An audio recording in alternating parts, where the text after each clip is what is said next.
Hey, welcome back to the channel. My name's Cody. If you're new to the channel, hit subscribe. I post every Tuesday and Thursday on my business adventures, and I can help you go faster in yours. Today's topic is negotiation, specifically with deal structuring, landing your pitch, and basically going from wherever you're at to wherever you want to go. A lot of my business adventures, a lot of the real estate, selling out of some of the companies, like whether it was consulting or whether it was property management, whether it was a partnership in the hotel, motels, I had to do a lot of negotiation. There was a lot of shifting. And basically, whatever I had accomplished at that given time, in order to get to the next level, I had to shift stuff around, whether it was taking on a partner, borrowing more money, a combination of both at the same time, or selling an asset, buying an asset, doing option agreements, whatever it may have been. I had to do a lot of shifting. And in shifting, whenever you shift a piece around, there has to be some level of negotiation because I'm shifting something with another person. Other people have what I want. Other people have what you want. So how do you structure a good deal? How do you structure something that is likely to get accepted and move the needle for you? What I have found is I've had to find a way where the perceived win on the other party is bigger than my perceived win.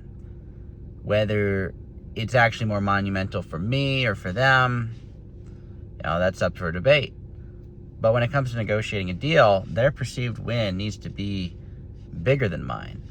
So in the beginning, one of the ways I raised capital the very first times was to actually do some of my renovations, like the big roof project.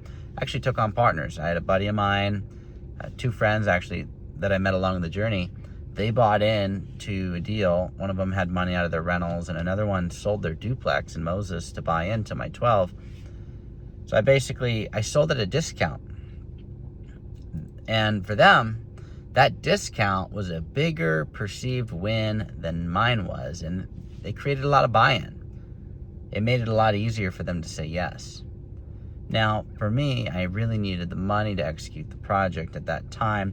There was one other workaround. I could have borrowed it, but this was more convenient for me. So in my perspective, the win was bigger on my end than it was for theirs, even though I discounted the deal. Gave them a win on equity day one. So when you're negotiating your deals, you got to find a way to where the other party feels like it's equitable, but they're getting a slight edge over you. And sometimes they are, but more often than not, my negotiations have gone forward because the other party feels they have gotten a slightly better deal than I have. But the bottom line is, even if they did, whether they did or didn't, whether it was just perceived that way or it actually was that way, whatever I negotiated moved the needle for me. It moved the ball down the field. It got me closer to the goal. So if you're trying to navigate your business and you're like, well, there's a bigger win for them, does it move you forward? Does it move you towards your goal without shooting yourself in the foot? And for my deals, as I've gone through and navigated, I've shot myself in the foot a few times, but it's moved me forward far enough and gave the other party a good deal. And so when I work with people today, whether it's a past business partner or someone I bought from, 100% of the people that I bought from know that I will be intentional about structuring a good deal that benefits them. That's the outcome from doing this for long enough. If you just try to replicate this, you'll probably find something similar. But the people that I work with, they know I'm not going to present a shooting from the hip offer. I'm going to be calculated, put some thought into it, and make sure that I believe that it actually moves it forward. And as a result, a lot of the opportunities I'm getting today are smoother.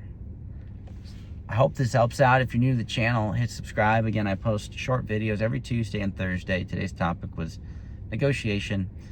Try and get the perceived win of the other party to be bigger than yours. Whether it is or not, doesn't really matter. But if they feel like they're doing just an equitable deal that is slightly favored towards them, you're more likely to get it accepted. I couldn't give you a statistic on that because 100% of statistics are made up. Or maybe I should have said 98.9. But you get the idea. All numbers are made up.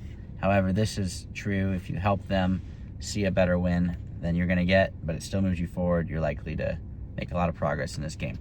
Hope this helps, and I'll see everybody on the next video.